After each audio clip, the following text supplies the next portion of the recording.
கடவுளே திட்டம் போட்டு இந்த முடிச்ச பிரிச்சு விட்டுட்டாரு. இனி இது ஒண்ணு சேர விடக்கூடாது அப்படின்னு சொல்லிட்டு, கருணாகரன் வந்து நம்ம அ அன்புவையும், ஆனந்தியையும் வெறுப்பேத்திக்கிட்டு இருக்காங்க. இப்ப நம்ம அன்புக்கு ஒரு விஷயம் தெளிவா புரிஞ்சிருச்சு. அந்த தாலி மேல உனக்கு அக்கறை இல்ல.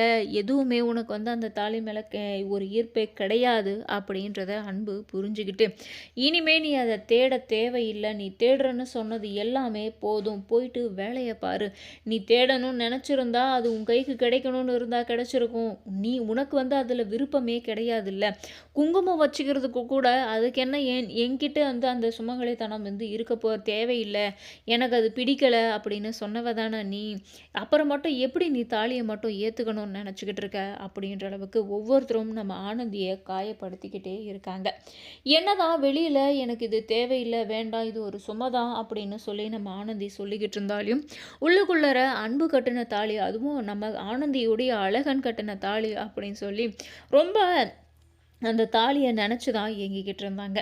ஆனா, வெளிப்படையா எல்லார்கிட்டயும் வந்து அது சும்மா சும்மான்னு சொன்னதுனால, எல்லாருமே இப்ப நம்ம ஆனந்திய தவறா தான் பார்க்க ஆரம்பிச்சுட்டாங்க.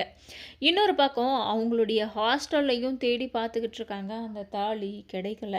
எங்க தேடுனாலும் கிடைக்கல. அத தேடி நான் கண்டுபிடிச்சிடுறேன். கண்டிப்பா கண்டுபிடிச்சிடுறேன். கொஞ்ச நேரம் இருங்க அப்படின்னு சொல்லி அன்புவ சமாதானப்படுத்த பார்க்குறாங்க ஆனந்தி. போதும் என்ன சமாதானப்படுத்தினது எல்லாமே போதும். நீ தேடுறேன்னு சொன்ன நாடகம் எல்லாமே போதும். போயிட்டு ஒழுங்கா வேலைய பாரு. வேலைய கெடுக்காத அப்படின்னு சொல்லிட்டு, அங்கேருந்து கோவத்தோட நம்ம அன்பு போயிட்டாரு. ஆனந்த் கிட்ட இருந்து இந்த மாதிரி ஒரு சூழ்நிலை வந்து வரும். இப்படி வந்து தாலிய வந்து தொலைச்சிட்டு வந்து நிக்குவா அப்படின்னு சொல்லி ஒருபோதும் நம்ம அன்பு நெனச்சது கூட கிடையாது.